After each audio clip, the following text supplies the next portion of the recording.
กับสบายดีพ่อแม่พี่น้องเพื่อนมิตรแฟนรายการเฮาหมดจุกู้จุกลเนาะ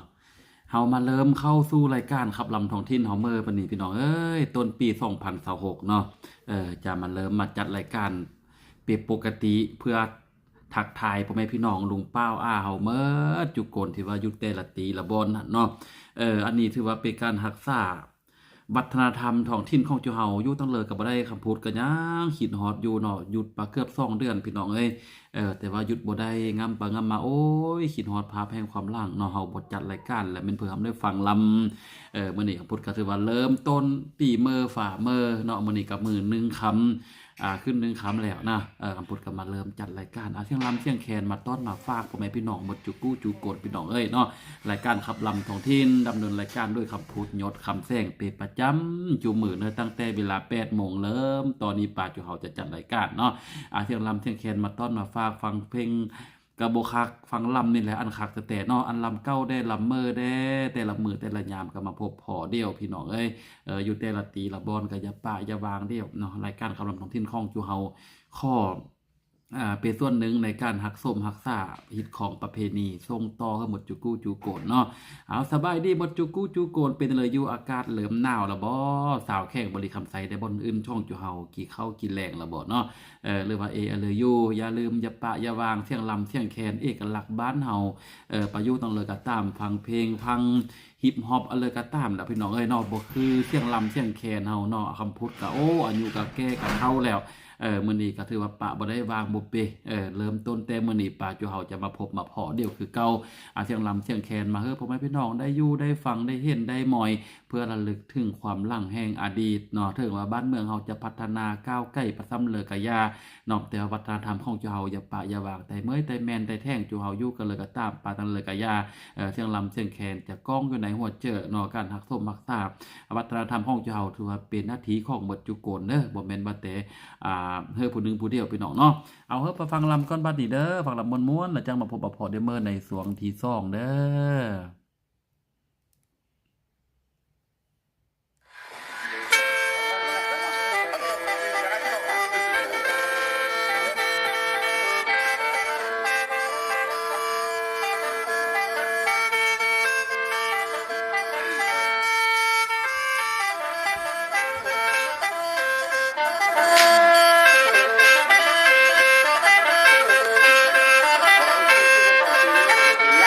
โอ้ย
ข็มข้างน้ำเม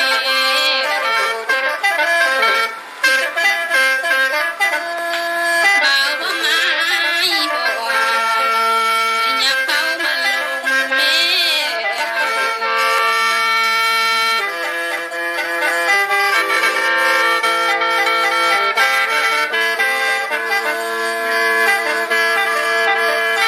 โอ้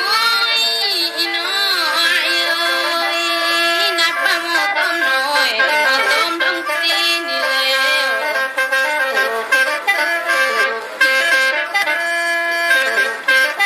ดีบ่ดีเอ้ยคนตายก็เลื่อม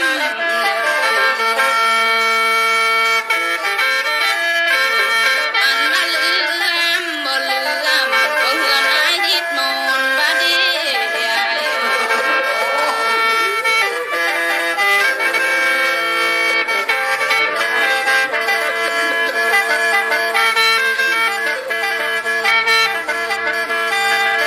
โอ้ยอีน้อยเอ้ย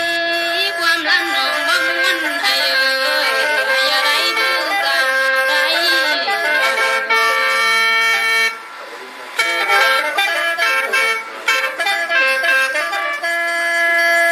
ยังจานางบ่บ้านนี่นาถึงใจเอ้ยไม่จะได้ถือ สองนี้ก็มาใส่กันแก่บ่ให้มวนฟ้าคืนนี่นะ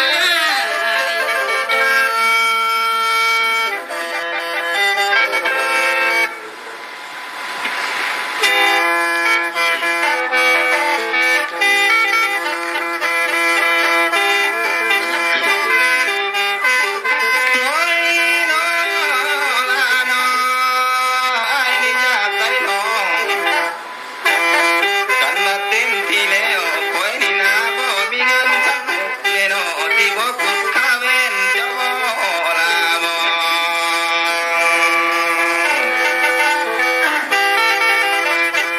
ยามแต่ต้นสุดท้ายนี่นะบ่มีเงินคำซ้องน้อที่บ่กดค่าซอยเจ้าบ่ ไอ้นี่นะบ่มีเงินหลายล้านไปใส่ขาที่สิ้นซอกเราคิงจังนาน้องลา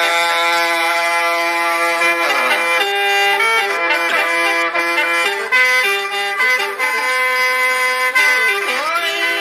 น้อละน้อกันน้องเอาจริงแท้ให้อุ้มหุบมาหาคอยแม่นางแม่ มันน้องจริงใจแท้ให้อุ้มพามาสู้คอยแม่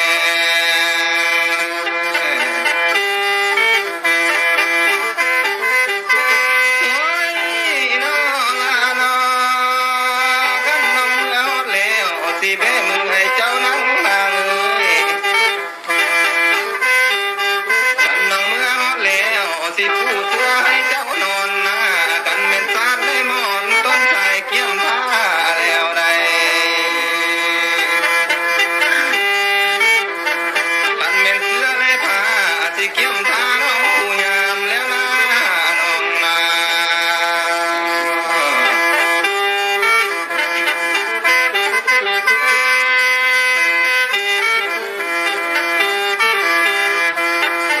โอ้ย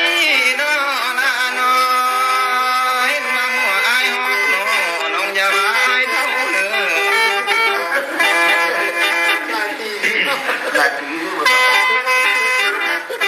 เป็นน้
บ่นอ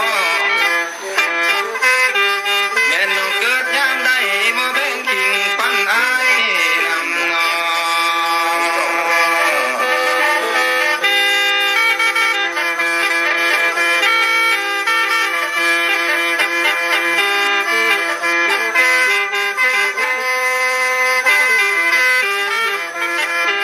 โอ้ย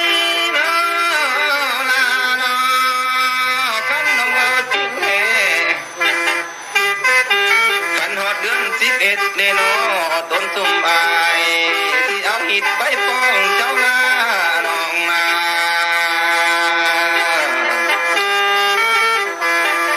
คันน้องเอาจริงแท้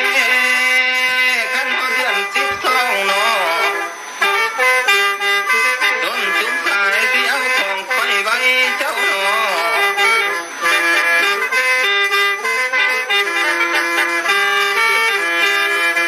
ไปขอนางนาไทยมาเปลี่ยนไทยเกินสายเด้อลาน้อง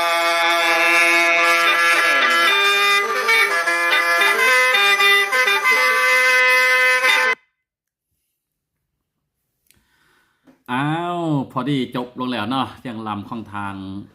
ลำแต่เก้าๆนั่นแหละมาฟังกันเลยกันอย่างม้วนอยู่เนาะของงานตาครับ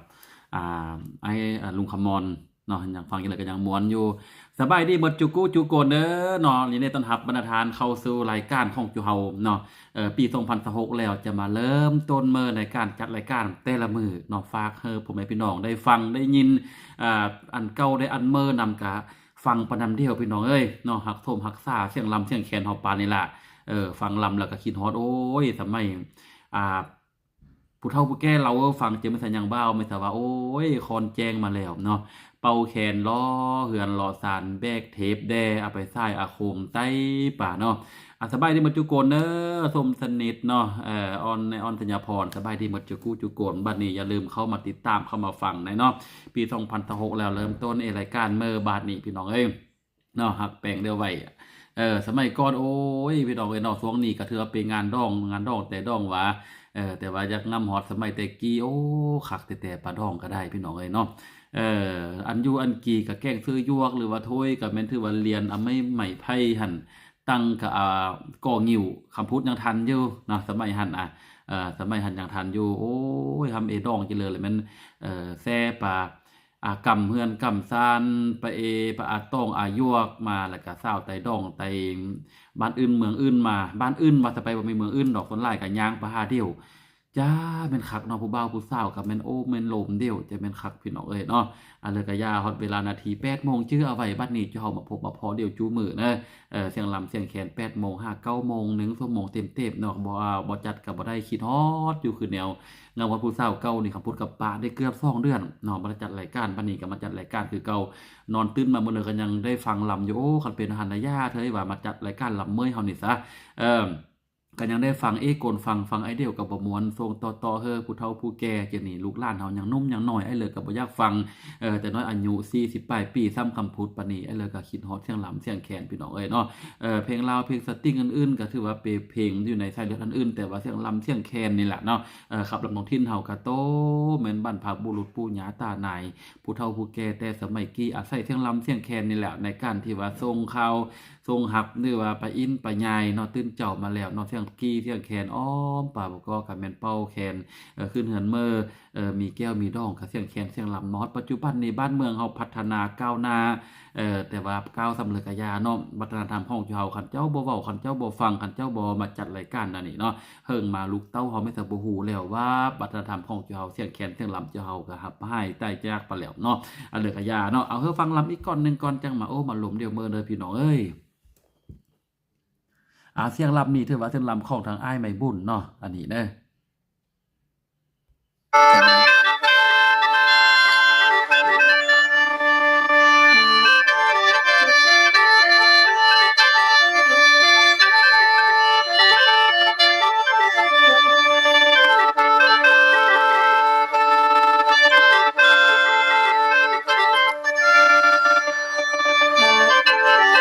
โอ้ยโล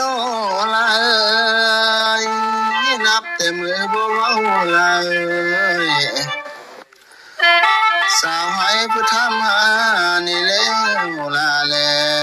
วนับแต่มือบ่จ้าซาแล้วสาวนาพักเอิ้นใสนี่แล้วขันบ่ลำก็บ่ได้สาวบ้านเพิ่นอยากฟังนี่แล้วลาเอ้ย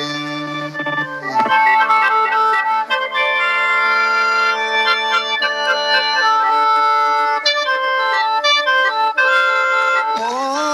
ยน้องลาเอ้ยอันนี้เลี้ยวเห็นน้องลาเอ้ยสิตุนลาคือว่างามแท้น้องน้องเอ้ยน้องสงามแท้น้องยามน้องยิ้มพอจะขาดใจปะนี่แล้วคนงามเอ้ยยามน้องจ้าพออยากมาตายห่วม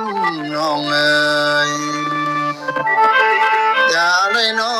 งเข้าสวมอยู่ในห้องเดียวเบิ่งเด้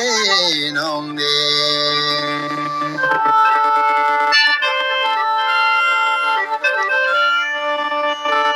โอ้ยน้องลาเอ้ยน้องผู้งามหอยยิ้มเยี่ยมเอ้ยงามแก้มและงามตาน้องแล้วลาแล้วงามวาจาลาเอ้ยงามขาและงามแข้งน้องแล้วงามน้องคิ้วกุ้งน้องสายตาสมบัติใจบ่าวใส่ลำนี่แล้วลาแล้ว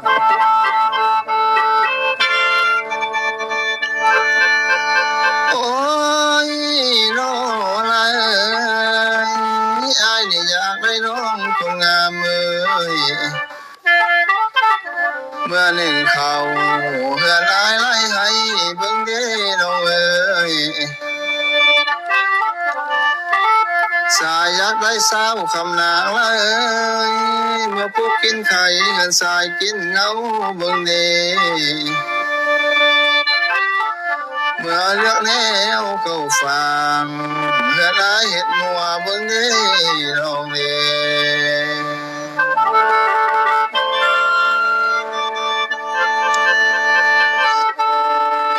โอ้ยน้องลาเอ้ยอ้ายนี่อยากได้น้องคนงามเอ้ยเมื่อล้างถ้วยเฮือนอ้ายไล่ใบเบิ่งเด้น้องเอ้ยสายนี่อยากได้นางแล้วเนาะเมื่อมุกไข่เฮือนสายไล่หอเบิ่งเด้อ้ายนี่อยากน้อได้ลองอันว่าเมื่อล้างหมอเฮือนอ้ายไล่บางเบิ่งเด้น้องเอ้ย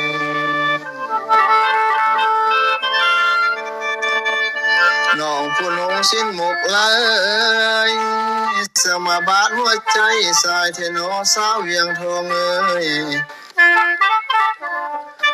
น้องผู้ลงสิ้นไหมแล้วน้องสามางามองหายงามน้องลงสิ้นฝ่ายตายที่ไม้บ่ลืมน้องแล้วลาแล้ว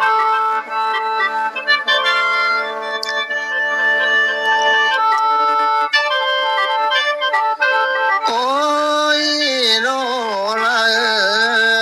ยอ้ายนี่หลงรักน้องเหี่ยมเอ้ยบ่แม่นฮักมือวานนี่ได้น้องได้อ้ายนี่หลงฮักนางแล้วน้องบ่แม่นฮักน้องมือนี้อ้ายฮักน้องแต่กี้ตั้งแต่น้องกินนมพุ่นแล้วล่ะเอ้ยน้องผู้งามงามน้ำแม่น้องกินยังได้สาวเวียงทองเอ้ยน้อง กินข้าวกับบอนบ่นอมาสอนหัวยิ้มน้องแล้วน้องกินข้าวกับแกมหัวแย้มจะแม่นงามเทน้องน้องเอ้ย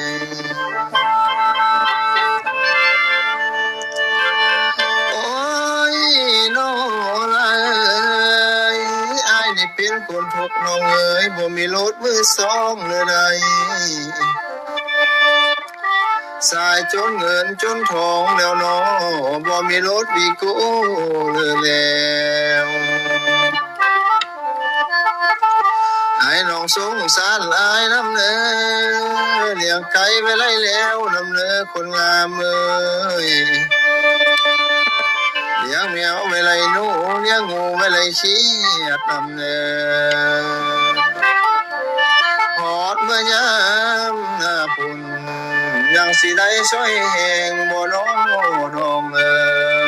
ย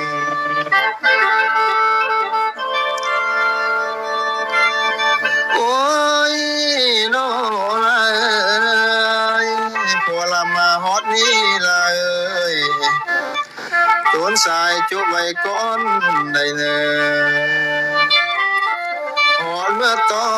นหน้าปุ่นต้นลาจะค่อยฟังได้เด้อ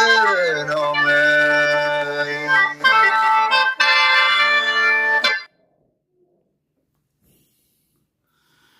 ว่าพี่น้องเนาะ ม้วนสมควันเนาะเสียงลำของต่างอายไม่บุญเปหมอลำเมอเปิ้นมาลองลำเบิ่งแล้วก็ส่งมาฝากออกอากาศพี่น้องเลยเนาะเอาฝากเฮอบทจุกู้จุโกเด้อกำลังฟังรายการอยู่เนาะเป็นอันเลยสภาพดินฟ้าอากาศอยู่แต่ละตีละบอนหนาวบ่เป็นอันเลยอยู่พี่น้องเอ้ยเนาะสำหรับเบียงทองน้ำย่างจอกันหนาวสมควรโอ้ยฟังลำแล้วเนาะภาพแห่งความหลังภาพแห่งอดีตย้อนขึ้นมาเลยพี่น้องนะคิดย้อนแต่กี้แต่ก่อนอยู่บ้านนอกบ้านนาของจุเฮาฮอดยามนี้เนาะยามนี้แต่ว่ายามดองแต่ดองว่าในช่วงระยะนี้เนาะอันคือสมัยก่อนก็ห้ามกินดองก็โอ้ยได้หยังเป็นหยังจื้ออยู่อ้วนหยังปลากีดองเนาะข้ามหน่วยปูปลากีดองอันหนึงอันสองมาก็ถือว่าเปิ้นมาบอกก็ได้ปะปอดก็โอ้ยม่วนพี่น้องเอ้ยเนาะปอดเพิ่นก็ก้างจ้องขึ้นแล้วก็เอาเราให้มาเซอร์หั่นบ่มีบัตรซอกบัตรเซินเลยมันจะบอกโกนเต็มม่วนแต่เจอหั่นเนาะโกนก็เมาว่าแล้วตัวโกนตัวหมู่ตัวไก่ก็ยังเมาเมื่อกี้เล่าให้อ่ะนะแต่ว่าจะนี่บ่เฮ็ดแล้วพี่น้องเอ้ยภาพเนาะหั่นแต่ว่าเลยก็ยากเนาะทุกคนที่เคยผ่านจุดหันมาแล้วก็ยังอยู่ในสมองอยู่ในหัวหั่นแหละเนาะโดยเฉพาะกับเสียงปีซี่แคนนี่เนาะปาตะเลอกับลืมบ่ได้พี่น้องเอ้ยคำบ่ได้ฟังก็คือว่าธรรมดาแต่ยินเสียงแคนขึ้นมาจะเลยบ่ฮู้ลำอยู่คำพูดแต่ว่าเจอขึ้นแล้วก็ยากขึ้นแล้วก็คิดฮอดภาพแห่งอดีตภาพแห่งความหลังคิดฮอดผู้เฒ่าผู้แก่ที่ว่าเปิ้นได้ลาโลกนี้ไปแล้วเปิ้นมากเฮงเสียงลำเสียงแคนเนาะแต่ปัจจุบันนี้เปิ้นก็เผลอหลายคนบ่อยู่แล้วแต่ว่าเหลือยากคนรุ่นลูกรุ่นหลานเจ้าในการสัญญาว่าจะระดมหรือว่าจะประหักส้มหักษาเสียงลำเสียงแคนนี่ไว้เนาะบ่มีหมอลำเมอร์ก็เปิดอันเก่านี่แหละพอลูกๆหลานๆคนวัยรุ่นเมอร์ที่ว่าบ่เคยยินได้ยินเสียงแคนเข้าหูไม่ซะเฮิงมันไม่ซะก็ฟังเนาะก็ดีแล้วพอใจเฮาเนาะเป็นน้องเนาะแต่กี้แต่ก่อนสมัยหันก็ลูกเมียมาปัจจุบันนี่ก็ไอ้เลยก็เฒ่าแก่แล้วครับพวกก็ยังหนุ่มแต่จะหันจะนี่ก็เฒ่าแล้วแต่ว่าไอ้นั่นเลยจ้ะเนาะอะไรก็ยามเนาะคือทำทอดกีเต็ดแล้วตังน้องอ้อน่ะแปอุ่นก็คือแล้วได้พี่น้องเอ้ยเนาะยังอีก14มื้อต่างหน้านี่ก็แม่นแล้วเนาะคำพุทธก็ทะมอยถ้าว่าบุญฮอดยอดเทิงยังได้ปลากะทิไปอินแถวหลักสาวจากมื้อเลยหลังจากลบลาวเต้ามาเฮือนอะไรก็ย่าพี่น้องเอ้ยเนาะเป็นนั่นเลยอยู่แต่ละตีละบอนเผื่อได้ฟังแล้วครับพุทธกับปะเกือบ2เดือนเนาะแต่ว่าอะไรก็ย่าได้พี่น้องเอ้ยเนาะมาบัดนี้เฮาก็เริ่ม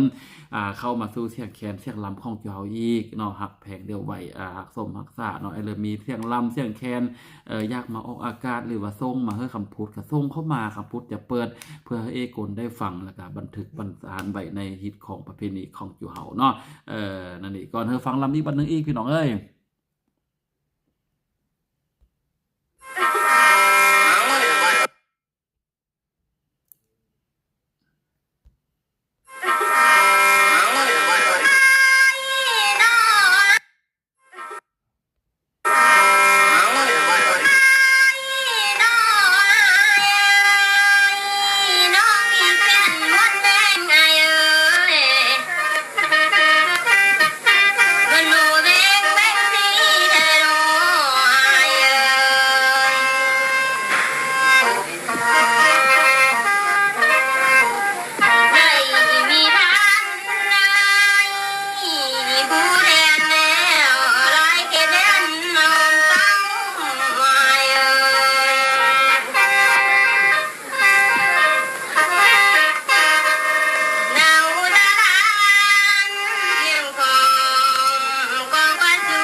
เป็ดอ่ะ โอ้ยน้อยเอ้ยฟังประชุมครั้งนี้คนมันยิงหน้าหลายปากกันแต่ไรก็ให้สมพันสักหน้าจงคือเพียงยังพานั่นเด้อ ว่าผู้แทนเลือกตั้งเอาผู้นำทุนไหนเอ่ยไล่ผู้ดีดาราหนูพาเมืองบ้านเจริญนาเอ่ย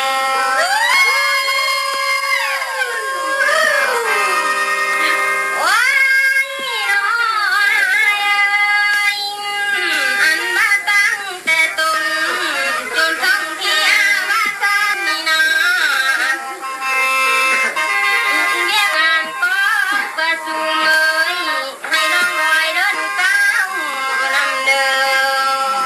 นหวงภาษาเจ้าเสือแดนผู้ร้อยแสนจมคืน อย่าผู้บุญและเก่าคุณตามแนวทางพักสองสีให้เมืองบ้านเจริญนะแม่อายเอ่ย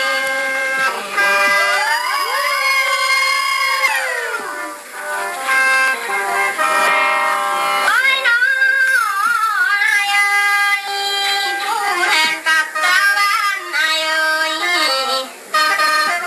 ให้นักเอาแนวดีได้เนอะเอามาสิกองประชุมนะให้เมื่อแพร่หลายขยายกว้างนำเนอะนำพาเปิ้งต้นทางเมืองผู้ร้อยให้เมืองหุ้งนั่นแหละ เมืองบางเกิดเท้าผู้ขึ้นจะลงตามรถจะลังได้เนออายเอ่ย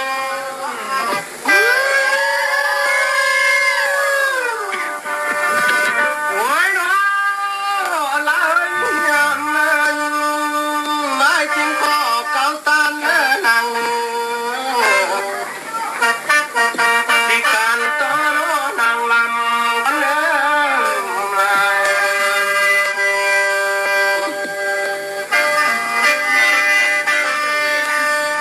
เห็นน้ำเอาเอ้ย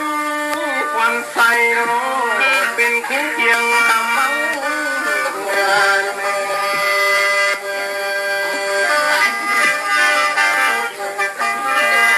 มาจากนำคนห้องนั้น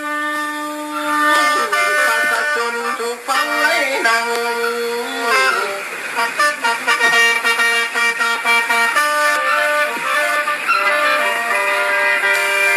เอามาลาลวงล้อคอยควรแก้วเข้ามานำเด้อ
าชนทั้งหลาย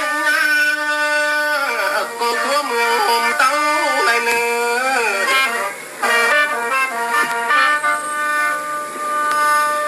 อบวนการมีหลายหลุนเลยผลงานมีหลาย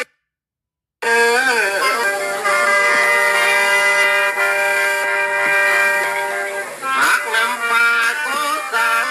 ประชาชนพี่น้องก็สว่างและใต้ตามและลาง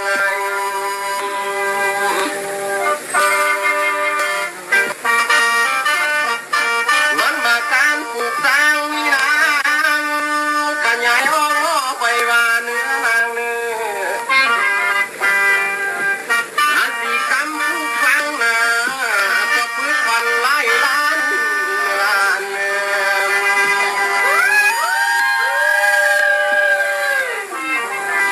อันตามปักทางวางไว้ได้วิธีการเนาะแบบไม่เงื่อนางเนื้อผลผลิตได้มากลุ่นที่ไหลไหลไม่ล่ำรวยแล้วได้ไหล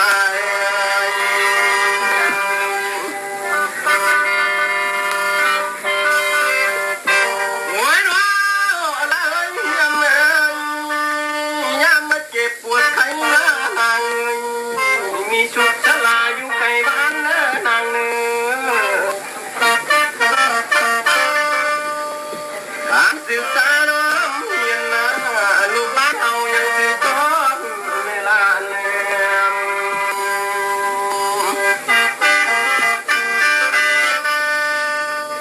บวนการเสริมสร้าง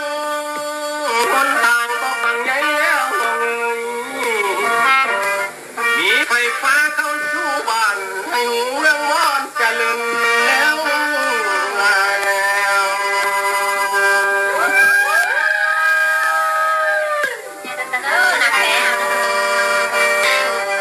หัวเราะอะไรยังไงต้องประชุมทั้งนี้เลยไปถึงที่นาสานได้เนื้อ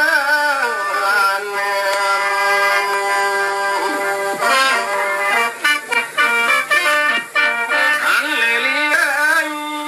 เรื่องงามก็เป็นพวงแก้วได้เนื้อ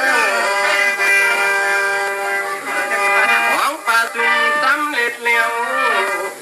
นำแอวแนวมันไปผู้งานได้เนื้อถามกันนำฝากท้องสี่ภาษาเสือและใต้ตามแล้ว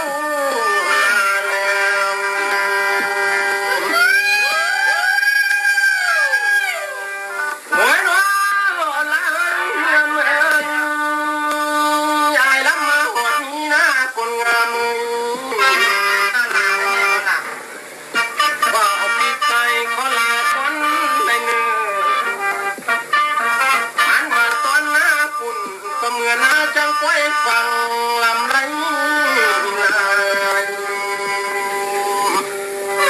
รถน้ำแต่เด้อผ่านมาลำไปไหนเห็นไหมยันหมดปีเพิ่นไม่แค้นในเนื้อนางผ่านมาว่าไปไหนยันหมอเกณฑ์เพิ่นมวยก้อยไว้เลยนับลูกหน่อยลูกเยอะบ่ลำเดียวไอ้ก็ลากว่าเนื้อ อ้าวมวนสมควรพี่น้องเอ้ยเนาะฟังลำเก่าๆมาฟังเสื้อละกายย่า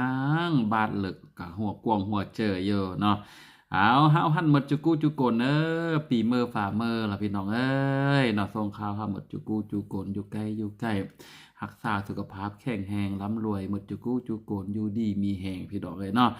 รายการเสียงลำเสียงแคนของเจ้าบ่มีอะไรมาต้อนมาฝากนอกจากกำลังเจอแล้วก็ส่งเสียงแคนนี่เขาเบื้องลึกของหัวเจอเขาฮอดผีฮอดน้องนอนอยู่แต่ละตีละบอนอาศัยอันนี้แหละสมัยหันก็ฟังวิทยุบัดนี้วิทยุบ่มีนะก็มาฟังทางโทรศัพท์นี่พี่น้องเอ้ย 8โมงแล้วเวียงานแล้วกินข้าวกินแรงแล้วก็อ้วนลูกอ้วนเมียอ้วนลูกอ้วนเต้าเพิ่นหยังมักหันเนาะสองเท่ากอดเดียวแล้วก็ฟังลำแล้วก็ยิ้มหัวซะเดียวหักแปลกเดียวคืนหยังต้นหยังเบ้าหยังเศร้าเนาะเท่ามาแล้วยามหนาวก็กอดเดียวแดจังอุ่นพี่น้องเอ้ยเนาะบ่แม่นว่าเห็นเท่ามาแล้วโอ้ยบ่อยากลมนะกับหนูยานอยู่เพิ่นว่าประห้ำประโลมสาวหน่อยแต่ห้ำเปเนื้อเห่ากับเท่าแล้วเนาะเป็นลูกเป็นหลานกันแต่ก็ยอกเนาะพอมีเฮือมีแหงพอเปิ้นว่าพอต่ออายุเล็กน้อยแต่ก็อย่าเมียเกียรติแต่บ่นึงเข้ากี่สวยกำลังวิดเซอร์ละบัดหันแล้วพี่น้องเอ้ยเนาะบัดหันละบัดยุ่งแต่เฮาก็อยู่เฮิงมาแล้วพี่น้องเอ้ยเนาะเสียงลำเสียงแคนนี่ก้องในหัวเจอฟังลำแล้วงำฮอดโอ้ยงามเฮาต้านเข้าเมอเนาะแมงแค้วปะตึกปะจาดได้ปลามาปิ้งกี่เข้าเมอเข้าหางนางตอกี่เข้าอยู่ไฮอยู่ส่วนกี่อ้อยเหลี่ยมกี่มาตอกมาแต่งทางไห้โอ้ยได้กินก่อหญ้าหยีได้กินแต้วต่างไห้เห็นติดเลยครับพี่น้องเอ้ยเนาะเฮาปลาเลาะหันเลาะนี่จะหนีแถวอ้อมแอมเท่านี้พี่น้องไปเอ้ยออกปลาบ่อนเคยหาอยู่หากี่อย่างจื้อเมิดกกใหม่กกตอกก็เลยวันปลาสองอยู่หากี่เนาะปลายิงปู่ยิงป่าปลาเซอร์เบ็ดเซอร์มองอย่างจื้อเมิดแต่ว่ามันหักเปลี่ยนปลาเมิดพี่น้องเอ้ยเนาะแข่งเท่าแข่งงำหลายอันหลายแนวแข่งเท่าแข่งมีเวียกแข่งเท่าแข่งคิดฮอตภาพแห่งอดีตบ่งำนั่นแหละต่างหน้าเนี่ยเป็นอันเลยบ่แม่นว่าฮอตปีนี้ปีหน้าก็โตแม่นเมื่อวานนี่เฮามันยังงำฮอตอยู่เนาะคนเฒ่าคนแก่แล้วแม่นคิดฮอตแต่อดีตเฮาแห่งความหลังกกมาเดือเลยก็เห็นกกทุ่มนอเลยก็อย่างจื้อต่างแต่ปลาซอกอยู่หากีเซอร์เบ็ดเซอร์มองเซอร์แฮวโอ้ยพี่น้องเอ้ยยังคิดฮอดภาพแพร่ความหลังแต่ๆเนาะอะไรก็ย่าพี่น้องเอ้ยเฮาอยู่นำเดียวปานนี้หักแพกเดียวปานเนาะมื้อนี้คำพูดก็ขอพักขอลาก่อนเฮาพบเดียวเมื่อในมือหน้าเนอะพี่น้องเนอะอย่าป่าอย่าบางเดียวรายการเขาลำนกทิ้นจะเฮาฟื้นฟูขึ้นมาเมื่อส่งต่อหาหมดจูกู้จูโกนที่ว่ายังมักฟังเสียงลำเสียงแคนเฮาฟังนำ YouTube ก็ยังได้ก็มีอยู่แต่ว่าพบมาเพาะเดียวนี่แหละแต่จังม่วนกี่เล่าเซาเฮือนหรือว่าป่าเขาเลยก็ฟังนำเดียวคือเขากี่เข้าไอเดียวก็บ่แจ๊บฟังโกนกี่โกนก็คือว่าแจ๊บเนาะสำหรับมื้อนี้สบายดีมื้อหน้ามาพบมาเพาะเดียวเมื่อเนาะมื้อนี้คำพูดยศคำแซงขอลาพักผ่อนก่อนนอนเถอะเด้อพี่น้องเนาะมื้อหน้าพบเดอเมอร์ในเวลา 8 โมงสำหรับมื้อนี้สบายดีเด้อ